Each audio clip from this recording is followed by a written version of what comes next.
ಇಂದ್ರಿಯಗಳನ್ನು ನಿಗ್ರಹಿಸಿ ಮನಸ್ಸನ್ನು ಹತೋಟಿಯಲ್ಲಿಟ್ಟು ಒಂದಿಷ್ಟು ಒಳ್ಳೆಯ ಆಲೋಚನೆ ಮಾಡಿದರೆ ಅದು 100ಕ್ಕೆ 100 ಫಲ ಕೊಡುತ್ತೆ.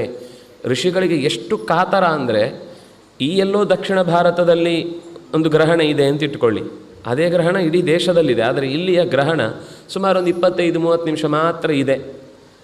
ಎಲ್ಲೋ ಉತ್ತರದ ಭಾರತದಲ್ಲಿ ಮೇಲ್ಗಡೆ ಉತ್ತರಾಖಂಡಕ್ಕೋ ಅಥವಾ ಬದರಿಗೋ ಹೋದರೆ ಅಲ್ಲಿ 3 ಗಂಟೆ ಸಿಗುತ್ತೆ ಅಂತಾದರೆ ಅವರು 2 ತಿಂಗಳು ಇಲ್ಲಿಂದ ಮೊದಲೇ ಜಾಗ ಖಾಲಿ ಮಾಡಿ ಆಯಿತು. ನೋಡಿ, 2 ತಿಂಗಳ ಸಾಧನೆ ಇಲ್ಲೇ ಕೂತ್ರೆ ಜಾಸ್ತಿ ಆಗುತ್ತೆ ಅಂತ ನಾವು ಅಂದ್ಕೊಳ್ಳೋದು.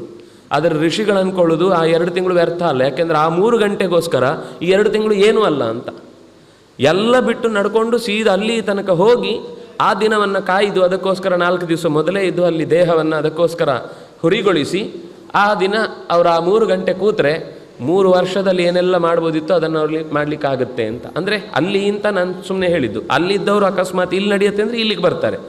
ಎಲ್ಲಿ ಜಾಸ್ತಿ ಹೊತ್ತು ಆ ಸ್ಪರ್ಶ ಮತ್ತು ಮೋಕ್ಷದ ನಡುವಿನ ಕಾಲ ವಿಸ್ತಾರವಾಗಿ ಸಿಗುತ್ತೋ ಆ ಕಾಲದ ಕಡೆಗೆ ಅವರು ಹೊರಡುತ್ತಾರೆ. ಆ ಕಾಲದಲ್ಲಿ ಬೇರೆ ಉತ್ತಮವಾದ ಉಳಿದ ಸಂಸ್ಕಾರಗಳದ್ದು ಕಾರ್ಯವೋ ಅಥವಾ ಇನ್ನೇನಾದರೂ ಬೇರೆ ಕಾರ್ಯಗಳನ್ನು ಮಾಡುವಂಥದ್ದಿಲ್ಲ. ಹಾಗಾಗಿ ಅದೊಂದು ರೀತಿ ಗ್ರಸ್ತ ಅಂತಂದರೆ ಏನೂ ಬೇರೆ ಯೋಚನೆ ಮಾಡಲಿಕ್ಕೆ ಅವಕಾಶ ಇಲ್ಲದೇ ಇರುವ ಒಂದು ಸ್ಥಿತಿ. ಆ ಸ್ಥಿತಿಯಂತೆ ಸುಗ್ರೀವ ತುಂಬ ಬೇಸರ ಪಟ್ಟುಕೊಂಡು ಮುಖ ಕಪ್ಪಿಟ್ಟವನಂತಾಗಿ